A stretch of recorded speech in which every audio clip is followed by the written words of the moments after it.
ప్రయత్నం చేస్తూ ఉన్నారు. ఓకేనా?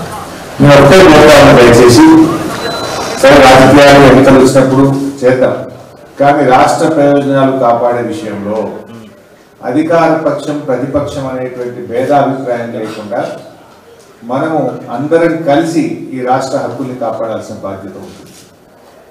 తెలంగాణ ఉద్యమం పుట్టిందే నీళ్ళ నుంచి. ప్రొఫెసర్ జయశంకర్ గారు ఆనాడు తెలంగాణ ఉద్యమ ట్యాగ్ లైనే నీళ్లు, నిధులు, నియామకాలుగా చేశారు. సరే, మేము ఇంతకాలం పాలనలో ఉన్నప్పుడు ఈ రాష్ట్ర ప్రయోజనాలు కాపాడడానికి శక్తి వంచన లేకుండా బీఆర్ఎస్ పార్టీ ప్రయత్నం చేసింది. నిన్న నేను పొద్దున్నే పత్రికల్లో చూస్తే కొన్ని వార్తలు వచ్చినాయి. నెలలోగా ఉమ్మడి ప్రాజెక్టు కృష్ణా బోర్డు చేతికి అని కేఆర్ఎంబీకి అప్పచెప్తే శ్రీశైలంలో కరెంటు ఉత్పత్తి పరిస్థితి ఏం కావాలి మనం అని ఇంకొక పత్రిక రాసింది. మరి దీని ఫలితంగా ఏపీకి లాభం, తెలంగాణకు నష్టం జరిగే ఛాన్స్ అని కూడా పత్రికలు తమ కథనాలు రాశారు. అంతేకాకుండా ఇంకొక పత్రిక అయితే కృష్ణా జలాల హక్కుల పరిరక్షణలో ఫలించిన సీఎం జగన్ కృషి, అంటే ఆంధ్రప్రదేశ్కి మేలు జరుగుతూ ఉంది, అంటే తెలంగాణకు నష్టం జరుగుతుందని కదా అని అక్కడ ఆంధ్రప్రదేశ్కి అనుకూలంగా ఈ నిర్ణయాలు జరుగుతున్నాయని చెప్పి కూడా ఇంకొక పత్రిక రాశారు. ఇట్లా చాలా కథనాలు పత్రికల్లో వస్తూ ఉన్నాయి. ఈ విషయం ఏంటి? ఈరోజు ఉమ్మడి ప్రాజెక్టులన్నింటినీ కూడా కేఆర్ఎంబీకి అప్పచెప్పడానికి నిన్నగాక మొన్న ఢిల్లీలో జరిగినటువంటి సమావేశంలో ఒప్పుకున్నారని, ఈ ప్రాజెక్టులన్నీ కేఆర్ఎంబీ పరిధిలోకి పోతున్నాయని చెప్పి వార్తలు వచ్చాయి. అంటే కేంద్ర జలవనరుల శాఖ మొన్న జరిగినటువంటి మీటింగ్లో ఆంధ్రప్రదేశ్, తెలంగాణకు చెందినటువంటి ఇరిగేషన్ అధికారులందరూ కూడా ఢిల్లీకి వెళ్ళారని, ఆ మీటింగ్లో ఈ కంబైన్డ్ ప్రాజెక్ట్స్ అన్నీ కూడా వెంటనే వారం రోజుల్లోగా కేఆర్ఎంబీకి అప్పచెప్పుతూ ఒక నిర్ణయం తీసుకున్నారని చెప్పి పత్రికల్లో వార్తలు వచ్చాయి. మరి ఈ ప్రాజెక్టులన్నీ కేఆర్ఎంబీకి అప్పచెప్పితే అది తెలంగాణకు తీవ్రమైనటువంటి అన్యాయం జరిగేటువంటి అవకాశం ఉంది. వాస్తవానికి ఈ విషయం కేఆర్ఎంబీ 15 జూలై 2021లోనే ఒక నోటిఫికేషన్ ఇచ్చింది, ఈ ప్రాజెక్టులన్నీ కూడా కేఆర్ఎంబీకి అప్పచెప్పాలని. కానీ దాన్ని తీవ్రంగా అప్పుడు మేము వ్యతిరేకించాము. మీరు డైరెక్ట్గా కేఆర్ఎంబీకి అప్పచెప్పడానికి వీల్లేదు అని. దాన్ని అప్పటి నుంచి కూడా జరుగుతున్నటువంటి బోర్డు మీటింగ్స్లో అటు ఆంధ్రప్రదేశ్, అటు కేఆర్ఎంబీ అంటే కేంద్ర ప్రభుత్వ అధికారులు దీన్ని అప్పచెప్పాలని ఒత్తిడి చేస్తూనే వచ్చారు. ప్రతి బోర్డు మీటింగ్లో కూడా అటు కేంద్ర ప్రభుత్వం, ఇటు ఆంధ్రప్రదేశ్ ప్రభుత్వం ఇది వెంటనే కేఆర్ఎంబీకి అప్పచెప్పాలి అని వాళ్ళు మా మీద ఒత్తిడి పెంచేటువంటి ప్రయత్నం చేసినారు. కానీ ఆ రోజు మనం చాలా స్పష్టంగా చెప్పాము, ఇట్లా మేము ఏకపక్షంగా అప్పచెప్పడానికి సిద్ధంగా లేము. మా తెలంగాణ ప్రయోజనాలను కాపాడుతూ మాకు తెలంగాణకు న్యాయబద్ధంగా రావాల్సినటువంటి హక్కులను మాకు అందజేసిన తర్వాతనే మేము ఒప్పుకుంటాం తప్ప అప్పటిదాకా ఒప్పుకునే ప్రశ్నే లేదని చెప్పి కూడా మనం గతంలో స్పష్టం చేశాం. గతంలో కొన్ని డిమాండ్స్ కూడా పెట్టాం. మనం కేంద్ర ప్రభుత్వం ముందు ఏం పెట్టినామంటే, ఇది బోర్డుకు అప్పచెప్పాలంటే ముందు ఆపరేషన్ మాన్యువల్ ఫైనల్ చేయండి, ఈ ప్రాజెక్టులను ఎలా నడుపుతారు. ఆపరేషన్ మాన్యువల్ లేకుండా ప్రాజెక్టులన్నీ కేంద్ర ప్రభుత్వానికి అప్పచెప్తే రేపు అడ్డుకునే పరిస్థితి వస్తుంది. దీనివల్ల జరిగే నష్టాలు నేను ఎక్స్ప్లెయిన్ చేస్తాను మీకు నేను. కానీ ఆ రోజు మేము ఎందుకు అప్పచెప్పలేదు? కేంద్ర ప్రభుత్వం ముందు కొన్ని డిమాండ్ పెట్టాం కేఆర్ఎంబీ మీటింగ్లో. మీరు ముందు first of all operation manual final చేయండి, నంబర్ 1. నంబర్ 2, ట్రిబ్యునల్లో కృష్ణా నదిలో తెలంగాణ ఆంధ్రప్రదేశ్లో వాటా ఇంకా నిర్ణయం జరగలేదు. అప్పుడు అడ్హాక్ బేసిస్లో 1 సంవత్సరానికి అని చెప్పి మీరు కేటాయించారు. కానీ ఫైనల్ ట్రిబ్యునల్ అవార్డు వచ్చేదాకా కృష్ణా నదీ జలాల్లో 50% తెలంగాణకు, 50% ఆంధ్రాకి ఇచ్చే విధంగా నిర్ణయం తీసుకోండి, నంబర్ 2. నంబర్ 3, మనకు శ్రీశైలం ప్రాజెక్టు మంజూరు చేసినప్పుడు ప్లానింగ్ కమిషన్ ఏం చెప్పిందంటే 264 టీఎంసీని నాగార్జున సాగర్ ప్రాజెక్టుకు మనం శ్రీశైలంలో హైడల్ జనరేషన్ చేసి నాగార్జున సాగర్కు కిందికి విడుదల చేయాలని చెప్పి planning commission of India Srisailam project మంజూరు చేసినప్పుడు చెప్పింది. ఆ ప్రకారంగా 264 టీఎంసీలు విద్యుత్ ఉత్పత్తి చేసి నాగార్జున సాగర్ కు విడుదల చేసే విధంగా మీరు ఈ రూల్స్ లో పెట్టండి. Number 3 drinking water. మనం ఏదైతే హైదరాబాద్ డ్రింకింగ్ వాటర్ వాడుకుంటున్నాం అదే విధంగా మిషన్ భగీరథ కింద మహబూబ్ నగర్, నల్గొండ, ఖమ్మం జిల్లాలకు కూడా త్రాగునీరు వాడుకుంటాం. మనకు బచావత్ అవార్డు ఏం చెప్పిందంటే ట్రిబ్యునల్ అవార్డులో బచావత్ ఇచ్చినటువంటి KWDT 1 అవార్డులో ఏం చెప్పారంటే త్రాగునీటి అవసరాలకు వాడుకునేటువంటి నీటిలో కేవలం 20% మాత్రమే మనము అకౌంట్ చేయాలి. ఎందుకంటే మళ్ళీ 80% రీజనరేషన్ కింద తిరిగి మళ్ళీ ఆ నీరు వస్తుంది కనుక వీ షుడ్ కౌంట్ ఓన్లీ 20% అని ఉంది. కానీ ఇప్పటిదాకా వీళ్ళు ఏం చేస్తున్నారు, మనం హైదరాబాద్ ఉదాహరణకు 16 టీఎంసీలు వాడితే మొత్తం 16 టీఎంసీలు లెక్క కడతా ఉన్నారు. యాక్చువల్లీ ఎంత కట్టాలి 20% అంటే 3 టీఎంసీలు మాత్రమే లెక్క చేసి మిగతా 13 టీఎంసీలు తిరిగి మన తెలంగాణ రాష్ట్రం వాడుకోవడానికి వాళ్ళు ప్రొవిజన్ ఇవ్వాలి. ఈ విషయంలో క్లారిటీ ఇవ్వండి, దాని మాన్యువల్లో చేర్చండి. మరి డ్రింకింగ్ వాటర్లో మనకు బచావత్ అవార్డులో 20% అకౌంటబుల్ చేయాలని చెప్పారు, కానీ మీరు మొత్తం అకౌంటబుల్ చేస్తూ ఉన్నారు. అదేవిధంగా ఇప్పుడు మిషన్ భగీరథ కింద కూడా మనం అటు శ్రీశైలం నుంచి వివిధ ప్రాజెక్టుల నుంచి కృష్ణా బేసిన్లో మహబూబ్ నగర్, నల్గొండ, ఖమ్మం కూడా వాడుతున్నాం. అక్కడ కూడా 20% అకౌంట్ ఫర్ చేయాలని చెప్పి డిమాండ్ పెట్టారు. 4వ డిమాండ్ ఏం పెట్టామంటే క్యారీ ఓవర్ ఫెసిలిటీ. జనరల్గా మనం ఏం చేస్తాం, సాగర్లో కానీ ప్రాజెక్ట్లో కొన్ని మనకు అలకేట్ అయిన వాటర్ను ఆ సంవత్సరం వాడుకోకుండా కొంత కాపాడుకుంటాం కొన్ని సందర్భాలు, లేదా ఒక గుడ్ ఇయర్లో కూడా కొన్ని నీళ్ళు మిగులుతాయి.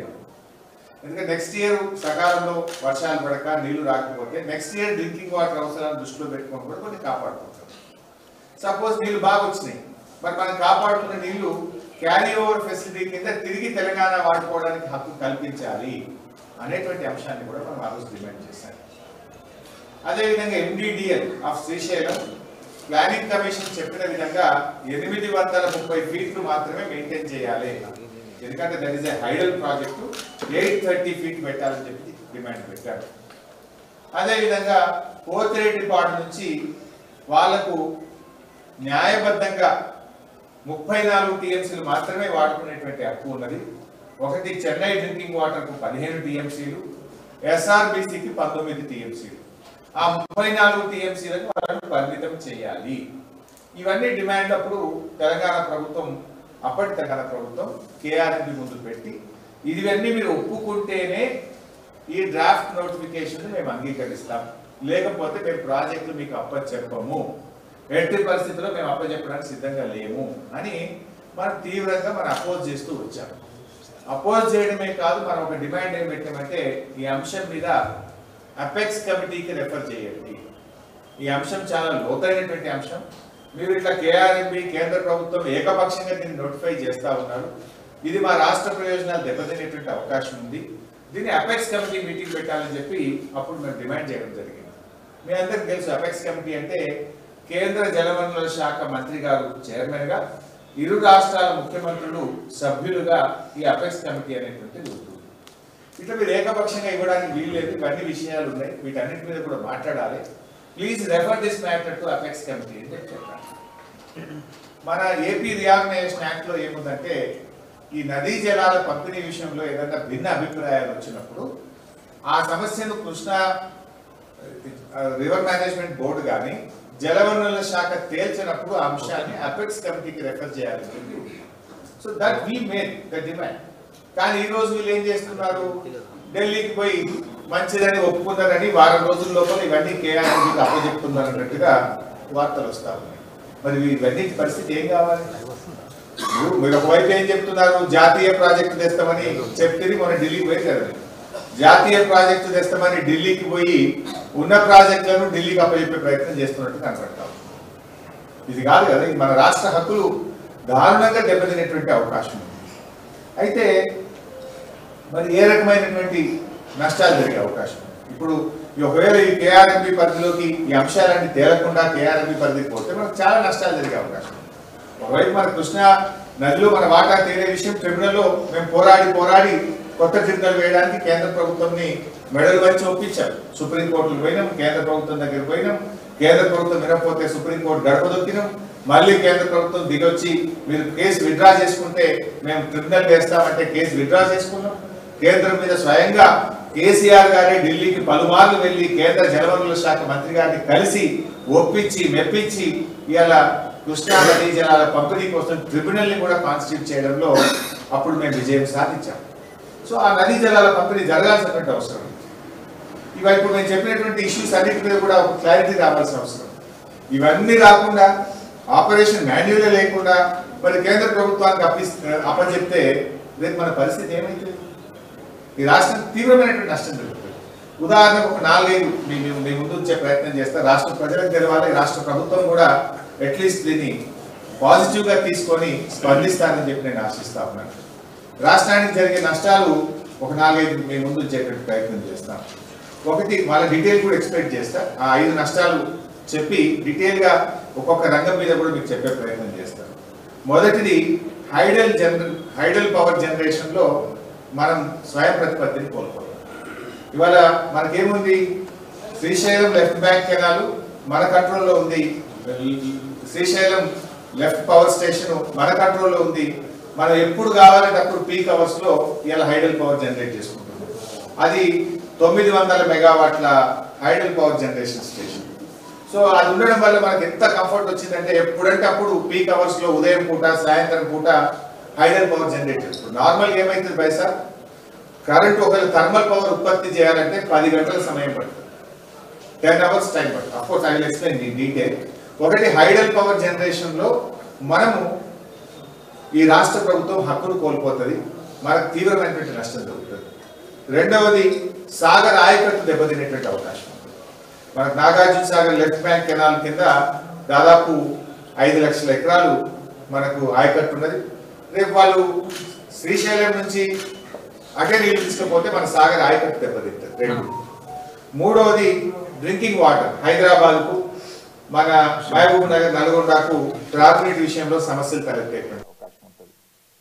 నాలుగవది on going projects like Palamuru ఎత్తిపోతల పథకం, డిండి లిఫ్ట్ ఇరిగేషన్ పథకం, ఎస్ఎల్బిసి, ఈ ప్రాజెక్టుల నిర్మాణం మీద కూడా ప్రభావం పడుతుంది. ఇప్పుడు ఏమంటున్నారు వాళ్ళంటే ఆ రూల్స్లో వాళ్ళు కేఆర్ఎంబి రూల్స్ ఏం పెట్టిందంటే, మీరు ఈ ప్రాజెక్టులు ముందుకు పోవాలంటే ముందు కేఆర్ఎంబికి పర్మిషన్ తీసుకోండి, సెంట్రల్ వాటర్ కమిషన్ పర్మిషన్ తీసుకోండి, అపెక్స్ కమిటీ పర్మిషన్ కూడా తీసుకున్నాకనే ఈ ప్రాజెక్టులు మీరు పూర్తి చేయొచ్చు, ఈ ప్రాజెక్టుల నుంచి నీళ్లను వాడుకోవచ్చు అంటున్నారు. రేపు ఆ ప్రాజెక్టులు పరిస్థితి ప్రశ్నార్థకమయ్యే ప్రమాదం ఉంటుంది కదా. 5వ పాయింట్, భవిష్యత్తులో కృష్ణానది పరివాహక ప్రాంతంలో మీరు కొత్తగా ఏ ప్రాజెక్టు ప్రారంభించాలన్నా కేఆర్ఎంబి అనుమతి లేకుండా మీరు చేయడానికి వీలు ఉండదు. మరి ఇప్పుడు మొత్తం అధికారం కేంద్ర ప్రభుత్వ చేతిలో పెట్టి రేపు అడుక్కోవాల్సినటువంటి పరిస్థితి వస్తుంది. మన రక్షణలు ఒకవైపు చూడకుండా, మన హక్కులను ఒకవైపు చూడకుండా మీరు అసలు ఢిల్లీకి పోయింది ఆయన ఎట్లా ఒప్పుకొని వచ్చింది మాకు అర్థమవుతలేదు. ఇది నాకైతే ఆశ్చర్యంగా ఉన్నది. మీరు పత్రికల్లో చూస్తే జగన్ విజయం సాధించి ఉండని, వీళ్ళు ఒప్పుకొని వచ్చిందని, వారం రోజుల లోపలనే ఇవన్నీ పోతున్నాయని ఇలా కథనాలు వస్తూ ఉంటే మొన్న వచ్చినాయి ఇవన్నీ. నిన్న ఎవరైనా ఖండిస్తారేమో, ప్రభుత్వం నుంచి ఏమైనా అఫీషియల్ స్టేట్మెంట్ ఇస్తారేమో అని చూసిన, ఎవరు మాట్లాడతలేదు. అంటే ఇది మీరు పూర్తిగా రాష్ట్ర ప్రయోజనాలను ఇలా మర్చిపోతూ ఉన్నారు, తాకట్టు పెట్టేటువంటి పరిస్థితి కనబడతా ఉంది. అయితే ఈ 5 పాయింట్లను నేను కొంచెం డీటెయిల్గా కూడా మీకు చెప్తా. దయచేసి జర్నలిస్టులతో కూడా మనవి ఏంటంటే ఇది రాష్ట్ర ప్రయోజనాలు, భవిష్యత్ తరాల ప్రయోజనాలు కనుక మీరు కూడా దీన్ని కొంచెం జాగ్రత్తగా దీన్ని మరి దృష్టికి, ప్రజల దృష్టికి, ఇటు ప్రభుత్వం దృష్టికి కూడా తీసుకుపోవాలని కూడా నా మనవి. ముఖ్యంగా ఇవాళ first point power generation. Power జనరేషన్లో మనకు 3 పోతున్నాయి ఇవాళ. ఒకటి శ్రీశైలం లెఫ్ట్ పవర్ హౌస్, అది 900 మెగావాట్లు. రెండవది Nagarjuna Sagar main power house, అది 815 మెగావాట్లు. మూడవది నాగార్జున సాగర్ ఎడమ కాలువ మీద ఉన్నటువంటి పవర్ హౌస్ 60 మెగావాట్లు. ఈ 3 కలిపితే 1775 మెగావాట్ల 3 పవర్ హౌజులు మీ చేతుల్లో నుంచి కేంద్ర ప్రభుత్వం చేతుల్లోకి పోతాయి. అంటే ఇలా మనం అడుక్కునే పరిస్థితి వస్తుంది రేపు. అసలు రేపు మీకు ఎంత ఇబ్బంది అవుతుంది, పవర్ మేనేజ్మెంట్ ఎంత ఇబ్బంది అవుతుంది మీరు ఏమైనా ఆలోచిస్తుండ్రా? ఇప్పటిదాకా మేము ఎప్పుడంటే అప్పుడు ఒక సెకండ్లో స్టార్ట్ అవుతుంది. హైడల్ పవర్ గొప్పతనం ఏంటంటే with in a second you can start. అదే థర్మల్ పవర్ స్టార్ట్ చేయాలంటే 10 గంటల సమయం పడుతుంది. మీకు ఇన్ని యూనిట్లో కరెంట్ కావాలి, ఇన్ని మెగావాట్లు కావాలంటే అది మీరు స్టార్ట్ చేసిన 10 గంటల తర్వాత థర్మల్ పవర్ మీకు అందుబాటులోకి వస్తుంది. Hydel power fraction of seconds, few minutes. అలాంటి ఒక గొప్ప అవకాశం తెలంగాణ కోల్పోతుంది. రేపు ఏమవుతుంది? మీకు గ్రిడ్ కొలాప్స్ అవుతుంది. ఇలా మనం గ్రిడ్ను మేనేజ్ చేస్తున్నాం అద్భుతంగా.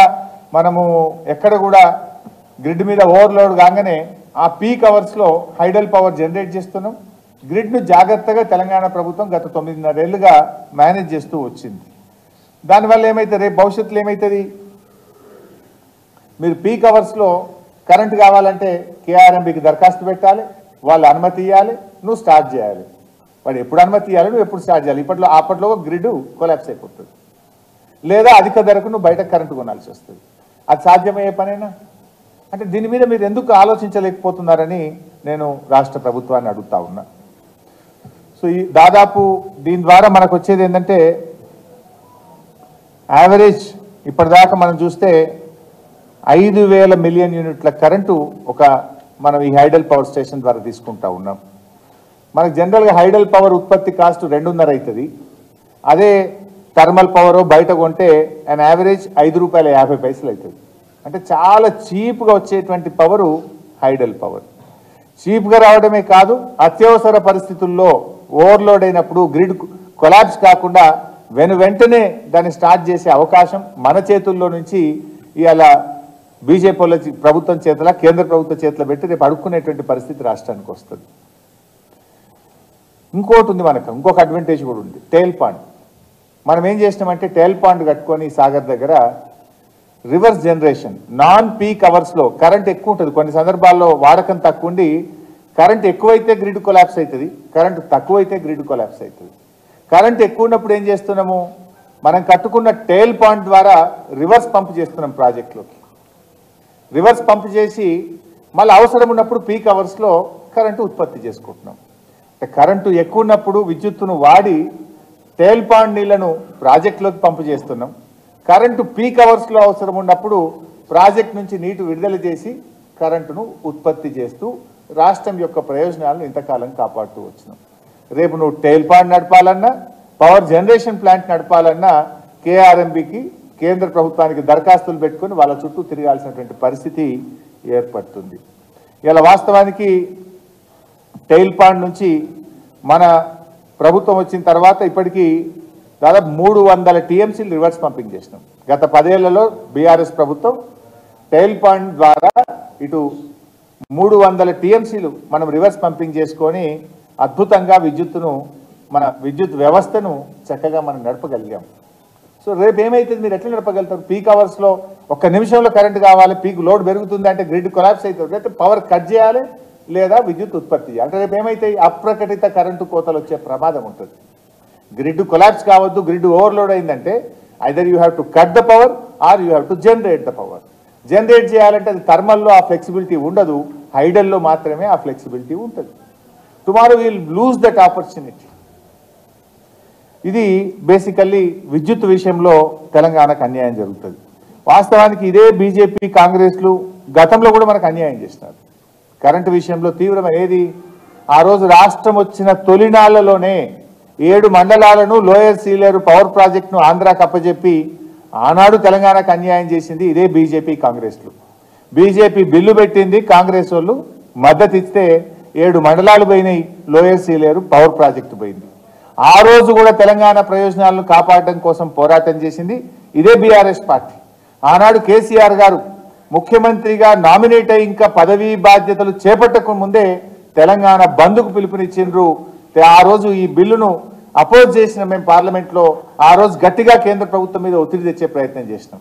కానీ 2 జాతీయ పార్టీలు కలిసి తెలంగాణకు తీవ్రమైనటువంటి అన్యాయం చేస్తున్నారు. ఆనాడు ఈ లోయర్ సీలేరు పవర్ ప్రాజెక్ట్ చాలా పెద్ద ప్రాజెక్ట్, అది 460 మెగావాట్ల పవర్ వస్తుంది. ఈ దేశంలోనే one of the best hydel project. ఎందుకంటే నార్మల్గా పిఎల్ఎఫ్ హైడల్ ప్రాజెక్ట్స్లో 40% ఉంటే lower Sileru 60-70% plant load factor ఉన్నటువంటిది. అంటే 250 రోజులు అక్కడ జల విద్యుత్ ఉత్పత్తి జరుగుతుంది. అంత గొప్ప ప్రాజెక్టును అప్పనంగా ఈ రెండు జాతీయ పార్టీలు బీజేపీ కాంగ్రెస్ కలిసి తీసుకుపోయి దాన్ని ఆంధ్రప్రదేశ్కి అప్పచెప్పి తెలంగాణ ప్రయోజనాలను ఆ రోజు తెలంగాణ ప్రజల నోట్లో మట్టి కొట్టినాయి ఈ కాంగ్రెస్ బీజేపీ పార్టీ. ఆనాడు లోయర్ సీలేరును పొడగొట్టిరి, మళ్ళీ ఇప్పుడు ఈ ఉన్న సాగర్ను, ఉన్న శ్రీశైలంను, లెఫ్ట్ బ్యాంక్ కెనాల్ మీద ఉన్న హైడల్ ప్రాజెక్టును కూడా మళ్ళీ ఢిల్లీ చేతిలో పెట్టి ఇంకొకసారి తెలంగాణకు అన్యాయం చేసే ప్రయత్నం చేయొద్దు, వెంటనే మేల్కొనండి అని చెప్పి నేను రాష్ట్ర ప్రభుత్వాన్ని ఈ సందర్భంగా కోరుతా ఉన్నాను. ఇకపోతే రెండో విషయం ఇందాక మనం మీ దృష్టికి తెచ్చాను, ఆయకట్టు, సాగర్ ఆయకట్టు. ఇదేమో విద్యుత్తులో జరిగే నష్టం చెప్పినాను. రెండోది సాగర్ ఆయకట్టు విషయంలో కూడా మీకు చెప్పాను ఇందాక. ఏమైతుంది వాళ్ళకు,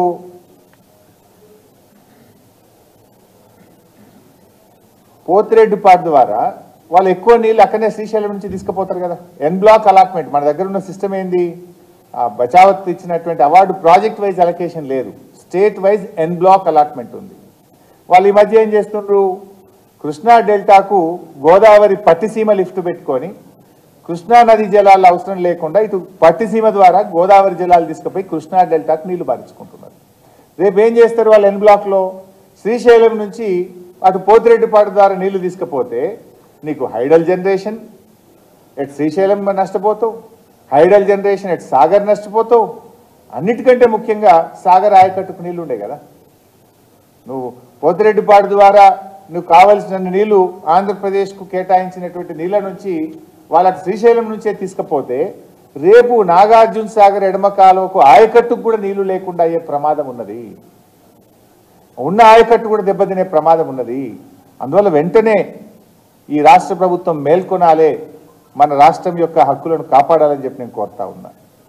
నెంబర్ 3, డ్రింకింగ్ వాటర్. రేపు నీళ్ళే రాలేదనుకోండి, నీ పాలేరులో ఖమ్మం డ్రింకింగ్ వాటర్ ఉన్నది, నీ సాగర్లో నల్గొండ హైదరాబాద్ డ్రింకింగ్ వాటర్ ఉన్నది, నీ శ్రీశైలంలో మహబూబ్ నగర్ జిల్లా డ్రింకింగ్ వాటర్ ఉంది. మిషన్ భగీరథ ద్వారా ఇవాళ అదేవిధంగా కృష్ణా ఫేజ్ 1, ఫేజ్ 2, ఫేజ్ 3 ద్వారా హైదరాబాద్ డ్రింకింగ్ వాటర్ను మనం ఇచ్చుకుంటున్నాం. ఇప్పుడే ఇలా తెలంగాణలో హైదరాబాద్లో మంచినీళ్ళ కష్టాలు లేకుంటున్నాం కదా. ఇలా ప్రతి ఇంటికి నీళ్ళు ఇవ్వగలుగుతున్నాం, కావాల్సినంత నీళ్ళు ఇవ్వగలుగుతుంది రాష్ట్ర ప్రభుత్వం. రేపు దీన్ని మీరు నిలబెట్టలేకపోతే రేపు త్రాగునీటి అవసరాలకు కూడా ఇబ్బంది వచ్చేటువంటి ప్రమాదం ఉంటుంది. నాలుగోది ఆన్గోయింగ్ ప్రాజెక్ట్స్. నేను ఇందాక చెప్పినట్టు పాలమూరు ఎత్తిపోతల పథకము, దిండి ఎత్తిపోతల పథకము, ఎస్ఎల్బీసీ సొరంగం, ఎస్ఎల్బీసీ ప్రాజెక్టు, ఇవన్నీ కూడా రేపు ఏమైందంటే నీకు కేఆర్ఎంబి అనుమతి లేదు, నీకు సిడబ్ల్యూసీ లేదు, నీ అపెక్స్ కమిటీ అనుమతి లేదని కొండీలు పెట్టి క్వరీస్ పెట్టి ఆ ప్రాజెక్టు పురోగతి దెబ్బతిని రేపు మనకు మనమే మెడకు ఉరితాడు బిగించుకున్నట్టు అవుతుంది. అంటే ఇది తెలంగాణ ప్రయోజనాలకు ఆత్మహత్యా సదృశ్యం. దీన్ని మర్చిపోతున్నారు వీళ్ళు. అసలు రాష్ట్ర ప్రభుత్వం దృష్టి పెట్టిందా లేదా, అధికారులే పోయి సంతకాలు పెట్టి వచ్చిందా, దానికి రాష్ట్ర ప్రభుత్వ అనుమతి ఉందా లేదా నాకు తెలియదు. పత్రికల్లో అయితే సంతకాలు పెట్టేసిండు, వారం లోపల పోతున్నది ప్రాజెక్ట్ అని చెప్పి అన్ని పత్రికలు పతాక శీర్షికన వార్తలు వస్తూ ఉన్నాయి. జగన్ విజయం అంటున్నారు, ఆంధ్రప్రదేశ్కు లాభమైంది అంటున్నారు, తెలంగాణకు నష్టమైంది అంటున్నారు, కరెంటు లేకుండా పోతుందని వస్తుంటే కూడా ఈ ప్రభుత్వానికి చీమగుట్టినట్టు కూడా లేదా అనిపిస్తూ ఉంది నాకు. ఇది నాలుగో విషయం. ఐదో విషయం, కొత్త ప్రాజెక్టులు ఏదన్నా మీరు కట్టాలంటే కూడా ఒకసారి కేఆర్ఎంబి పరిధిలోకి మొత్తం ఈ ప్రాజెక్టులన్నీ పోతే for everything you need to take permission. అసలు ఈ ఇంచు కూడా కదలలేం మనం.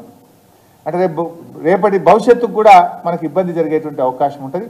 ఈ అంశాలను ఒక పొలిటికల్ యాంగిల్లో కాకుండా రాష్ట్ర ప్రభుత్వం ఒక పాజిటివ్గా రాష్ట్ర ప్రయోజనాలు కాపాడే విషయంలో మీరు వెంటనే కళ్ళు తెరవండి, రివ్యూ చేయండి.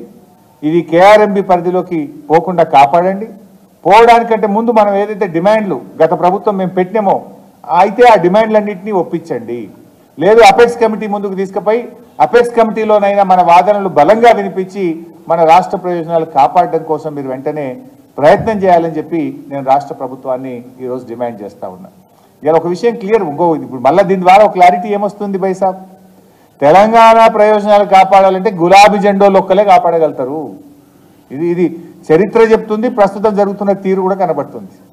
చరిత్ర ఏంటిది, ఆనాడు లోయర్ సీలేరు విషయంలో 7 మండలాల విషయంలో పోరాడింది బీఆర్ఎస్, బిల్లు పెట్టింది బీజేపీ, మద్దతు ఇచ్చింది కాంగ్రెస్. ఇవాళ ఏం జరుగుతుంది, ఆంధ్రప్రదేశ్కు మన లాభం జరిగే విధంగా వెంటనే అసలు ఆపరేషన్ గైడ్ లైన్స్ లేకుండా మన విషయాలు డిసైడ్ చేయకుండా మొత్తం ప్రాజెక్టులు కేంద్ర ప్రభుత్వానికి అప్పచెప్తాం, కేఆర్ఎంబికి అప్పచెప్తాం అంటే రేపు ఏం కావాలి రాష్ట్రం? అంటే మరొకసారి కూడా ఇలా అటు కేంద్రంలో ఉన్న బీజేపీ ఒత్తిడి వేస్తుంది, రాష్ట్రంలో ఉన్న కాంగ్రెస్ ఒప్పుకుంటున్నది. అంటే రాష్ట్ర ప్రయోజనాలను వదిలేస్తున్నారు. ఇవాళ మరో స్పందిస్తున్నది ఈ అంశం మీద ఒక కన్సర్న్తో మాట్లాడుతున్నది అగైన్ బీఆర్ఎస్ పార్టీ మాత్రమే. ప్రభుత్వం వెంటనే మేల్కోవాలి, అవసరమైతే మేము ఎటువంటి పోరాటానికైనా మరి వెళ్లాల్సి వస్తుంది. ఎందుకంటే రాష్ట్రం ప్రయోజనాలు చాలా ముఖ్యం. మేము ఎందుకంటే రాజకీయాలు ఎక్కువ మాట్లాడకుండా ఐఎమ్ ఓన్లీ ట్రయింగ్ టు అంటే అవేక్ దిస్ గవర్నమెంట్, ఈ ప్రభుత్వాన్ని మేల్కొల్పేటట్టు ప్రయత్నం చేస్తూ ఉన్నాం. ఈ ప్రభుత్వం వెంటనే స్పందించాలని చెప్పి మేము కోరుకుంటా ఉన్నాం. వెంటనే తక్షణమే రాష్ట్ర ప్రయోజనాలు కాపాడాలని చెప్పి నేను ఈరోజు ఈ ప్రభుత్వాన్ని కోరుతా ఉన్నాను. ఇంకొక చిన్న అంశం ఉంది బైసాబ్, అది కూడా నీళ్ళదే. బట్ ఈ కేఆర్ఎంబి అంశం కాకుండా ఇంకొక చిన్న అంశం కూడా ప్రభుత్వంని డిమాండ్ చేయాలనుకుంటా ఉన్నా. ముఖ్యంగా ఈరోజు కాళేశ్వరం ప్రాజెక్టులో మేడిగడ్డ నుంచి ఇప్పుడు కూడా నీళ్లు తీసుకురావచ్చు. ఒకవైపు ప్రభుత్వము స్టేట్మెంట్ చూస్తూ ఉన్నాం, మేము చూస్తున్నది ఏంటంటే నీళ్లు లేవు, ఆరుతడి పంటలు వేసుకోండి అని మంత్రులు స్టేట్మెంట్ ఇస్తున్నారు. ఎస్ఆర్ఎస్పి స్టేజ్ 2లో ఆయకట్టులో 4 లక్షల ఎకరాలకు 2 లక్షల ఎకరాలకే నీళ్లు ఇస్తాం, మిగతా దానికి నీళ్ళు ఇవ్వలేము అన్నట్టుగా పత్రికల్లో అధికారులు ప్రభుత్వం యొక్క స్టేట్మెంట్స్ చూస్తూ ఉన్నాం. మేడిగడ్డ బ్యారేజు రిపేర్ జరుగుతుండగా కూడా గోదావరి నదిలో ఈరోజు కూడా నాకున్న సమాచారం మేరకు 4 నుంచి 5 వేల క్యూసెక్కులు ప్రవాహం ఉన్నది. ఆ 4-5 వేల క్యూసెక్కులను ఇప్పుడు కూడా మేడిగడ్డ లిఫ్ట్ ఇరిగేషన్ ద్వారా నీళ్లు లిఫ్ట్ చేయొచ్చు, చేసి మనము రైతాంగానికి పూర్తి స్థాయిలో నీళ్ళు ఇచ్చేటువంటి అవకాశం ఉంది. లాస్ట్లో మళ్ళీ ఏమవుతుంది, మార్చ్ ఏప్రిల్లో దగ్గరికి వచ్చే వరకు నీళ్ళు తక్కువ పడితే పంటలు ఎండిపోవడము, రైతులు ఆందోళన చెందేటువంటి పరిస్థితి వస్తుంది. ఆలోచించండి. ఇప్పుడు మీకు ఆల్రెడీ గ్రౌటింగ్ చేసిండ్రని తెలుస్తూ ఉంది, పత్రికల్లో వార్తలు వస్తున్నాయి. ఏది సుందిల్ల అన్నారం బ్యారేజీలు తొందరగా చేసేయండి, ఉంటే కూడా చేసి నీళ్లు లిఫ్ట్ చేసి మనము ఇటు మిడ్మానేర్కు ఎల్ఎండికి నీళ్లు తెచ్చుకోగలిగితే మేము గత 3 ఏళ్ళు ఇచ్చినాం కదా. ఎస్ఆర్ఎస్పి స్టేజ్ 2 చివరి ఆయకట్టు దాకా నీళ్ళు ఇచ్చినాం. ఒకప్పుడు ఎస్ఆర్ఎస్పి స్టేజ్ 2 కాలువల్లో సర్కారు తుమ్మలు మొలిచినాయి, కానీ మేము నిండుగా నీళ్లు గత 3 ఏళ్ళు ఇచ్చి చూపించాం. చివరికి ఎట్లాంటి స్థితి వచ్చిందంటే, సార్ వరికోత మిషన్లు దిగుతలేవు, నీళ్లు బంద్ చేయండి, నీళ్లు జాలిగా బంద్ చేయండి అనేదాకా కూడా నీళ్ళు ఇచ్చినటువంటి పరిస్థితి. సో దయచేసి మీరు కూడా రివ్యూ చేయండి. ఇప్పుడు కూడా మేడిగడ్డలో నదిలో ప్రవాహం ఉంది, మేడిగడ్డ దగ్గర గోదావరి నదిలో ప్రవాహం ఉంది. ఆ నీళ్ళని ఎన్ని వీలైతే అన్ని లిఫ్ట్ చేసి మరి రైతాంగానికి నీళ్లు అందించేటువంటి ప్రయత్నం చేయండి. ఎంతసేపు మా మీద బురద జల్లాలి చల్లండి, దానికి మేము సమాధానం చెప్తాం, దానికి ఏం భయపడేది లేదు. కానీ దాని పేరు మీద ఈ ప్రాజెక్టును ఫెయిల్యూర్గా చూపే ప్రయత్నం చేసి క్రమంలో అవకాశం ఉన్నటువంటి నీళ్లను సముద్రంలో కలవనీయకుండా రైతులకు ఇచ్చేటువంటి ప్రయత్నం చేయాలని చెప్పి నేను ప్రభుత్వాన్ని కోరుతా ఉన్నా. రెండవ విషయం, మల్లన్న సాగర్, కొండపోచమ్మ సాగర్ ప్రాజెక్టులలో కూడా ఆల్రెడీ మా ప్రభుత్వం ఉన్నప్పుడే నీళ్లు తెచ్చిపెట్టాం, నీళ్లున్నాయి అక్కడ. గత 3 సంవత్సరాలు కూడా మేము మల్లన్న సాగర్ నుంచి కొండపోచమ్మ సాగర్ నుంచి కూడా రైతాంగానికి నీళ్లు అందించి పంటలు కాపాడాం. అద్భుతమైన పంటలు కూడా పండినాయి. సో ఇప్పుడు దయచేసి నేను ప్రభుత్వాన్ని కోరేది, అదేం కొత్తగా కాదు కదా, కట్టిన ప్రాజెక్టులు తెచ్చిన నీళ్లు ఓన్లీ విడుదల చేయడం మీ చేతుల్లో ఉంది, చెయ్యండి అని ప్రార్థిస్తూ ఉన్నా. మల్లన్న సాగర్ గడితిమి, కొండపోచమ్మ సాగర్ గడితిమి, నీళ్లు తెచ్చి పెడితిమి. కట్టిన ప్రాజెక్టులో తెచ్చిన నీళ్లను దయచేసి రైతు ప్రయోజనాల కోసం విడుదల చేయండి అని చెప్పి నేను ప్రభుత్వాన్ని కోరుతా ఉన్నాను. ఎందుకంటే మేము గతంలో అటు కెనాల్స్ ద్వారా విడుదల చేశాం, కుడవెల్లి వాగులో నీళ్లు విడుదల చేశాం, హల్దీ వాగులో నీళ్లు విడుదల చేశాం. తద్వారా బంగారం లాంటి పంటలు పండినాయి. ఇప్పుడు కూడా రైతులు అడుగుతూ ఉన్నారు, నీళ్లు తొందరగా విడుదల చేయండి అని చెప్పి ప్రభుత్వం వైపు రైతులు ఎదురు చూస్తూ ఉన్నారు. మీరు ఆలస్యం చేయకుండా వెంటనే నిర్ణయం తీసుకొని ఆ నీళ్లు విడుదల చేసి రైతుల పంటలను కాపాడాలని చెప్పి కూడా నేను రాష్ట్ర ప్రభుత్వాన్ని కోరుతా ఉన్నాను. మూడవ విషయం,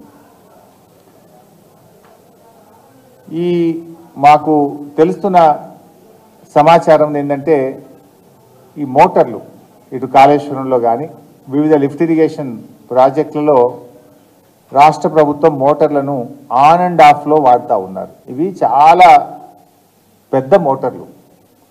ఇవి నడిపేటప్పుడు ఏంటంటే, అప్పుడు నిపుణులు చెప్పింది, ఇది నా సొంత కవిత్వం కాదు, నేను చెప్తున్నది కాదు, సాంకేతిక నిపుణులు చెప్పిన మాట. మోటార్లు ఆన్ అండ్ ఆఫ్ నడిపితే మోటార్ యొక్క సామర్థ్యం దెబ్బతింటుంది, దాని లైఫ్ దెబ్బతింటుంది. సపోజు ఒక పంప్ హౌస్లో 4 మోటార్లు ఉంటే 2 నడపండి, కరెంట్ తక్కువ ఉంటే 1 నడపండి, కానీ 24 గంటలు నడపాలి, దాన్ని కంటిన్యూస్గా నడపాలి. వీళ్ళు ఏం చేస్తుందంటే పీక్ అవర్స్లో ఉదయం 2 గంటలు బంద్ చేయడం, సాయంత్రం 2 గంటలు బంద్ చేయడం, రోజుకు 2 సార్లు ఆన్ చేస్తుండ్రు, 2 సార్లు ఆఫ్ చేస్తుండట మోటార్లను. దాని ద్వారా మోటార్లు దెబ్బతిని రేపు త్వరగా రిపేర్ వచ్చే అవకాశం ఉంటుంది, సామర్థ్యం దెబ్బతినే అవకాశం ఉంటుంది, దాని లైఫ్ దెబ్బతినేటువంటి అవకాశం ఉంటుంది. దయచేసి నిపుణులను అడగండి, దాని ఎక్స్పర్ట్స్ ఉంటారు, నిపుణులను అడగండి. మీరు 4 నడపబుద్ధి కాకపోతే 2 నడుపుండ్రి, 2 కాకపోతే 1 నడుపుండ్రి, కరెంట్ ఎంత ఉంటే అంత నడుపుండ్రి. కానీ మీరు ఆన్ అండ్ ఆఫ్ నడపడం ద్వారా రేపు ఆ లిఫ్ట్ ఇరిగేషన్ స్కీమ్స్ దెబ్బతినేటువంటి అవకాశం ఉంటుంది. దాని మీద కూడా రివ్యూ చేసి దయచేసి నిపుణుల సలహాలు తీసుకొని ఈ ఆన్ అండ్ ఆఫ్ సిస్టమ్ కాకుండా పూర్తి స్థాయిలో నడిపిన మోటార్లను నడపాలి. అంటే 24 గంటలు నడపాలి. నడిపితే ఇప్పుడు 4 మోటార్లు స్టార్ట్ చేస్తుండ్రు, పొద్దున 2 గంటలు బంద్ చేస్తుండ్రు, సాయంత్రం 4 గంటలు బంద్ చేస్తుండ్రు. ఆన్ ఆఫ్ చేసినప్పుడు ఏమైందంటే అది దెబ్బతింటాయి. ఇది నాకు అప్పుడు నిపుణులు చెప్పిందే మీకు చెప్తున్నా. లేదు మీరు కూడా నిపుణులను పిలిచి, సాంకేతిక నిపుణులను పిలవండి, ఎక్స్పర్ట్స్ని పిలిచి తెలుసుకొని చేయండి. కానీ రేపు దెబ్బతిన్నాక ఇది రాష్ట్రం దెబ్బతింటారు, రేపు పంటలు దెబ్బతింటాయి, రేపు రైతులు దెబ్బతింటారు. కనుక నాకున్నటువంటి సమాచారాన్ని నేను రాష్ట్ర ప్రభుత్వం దృష్టికి తీసుకొచ్చేటువంటి ప్రయత్నం చేస్తూ ఉన్నాను. సో ఈ అంశాల మీద కూడా రాష్ట్ర ప్రభుత్వం దృష్టి పెట్టి వెంటనే నిర్ణయం తీసుకోవాలని చెప్పి కోరుతూ నమస్కారం. ఇక రాజకీయాలు ఇది చాలా రాష్ట్ర ప్రయోజనాలు.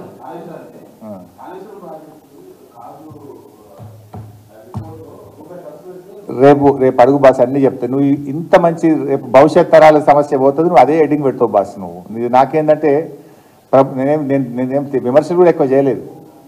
నాకున్నటువంటి అనుభవము, నాకున్నటువంటి సమాచారం ద్వారా ఈ రాష్ట్ర ప్రభుత్వాన్ని తట్టిలేపే ప్రయత్నం చేస్తూ ఉన్నా, మేల్కొల్పే ప్రయత్నం చేస్తూ ఉన్నా. తక్షణమే స్పందించాలని నేను రైతుల పక్షాన తెలంగాణ ఉద్యమకారుని కదా, ఆ రోజు మేము జైళ్ళల్లో పడ్డాము, అరెస్ట్లు అయినాం, దెబ్బలు తిన్నాం తెలంగాణ కోసం. తెలంగాణ ఉద్యమం ఆ స్ఫూర్తిని నీళ్ళ కోసం, అది ఎక్కడ రాష్ట్ర ప్రయోజనాలు దెబ్బతిని మేము ఏంటంటే రాజకీయాలు వేరు, గెలవచ్చు ఓడొచ్చు, కానీ రాష్ట్ర ప్రయోజనాలు దెబ్బతింటే మాత్రం బీఆర్ఎస్ పార్టీ అంగీకరించదు. We will never compromise on state resources, రాష్ట్రం యొక్క హక్కుల విషయంలో. Thank you.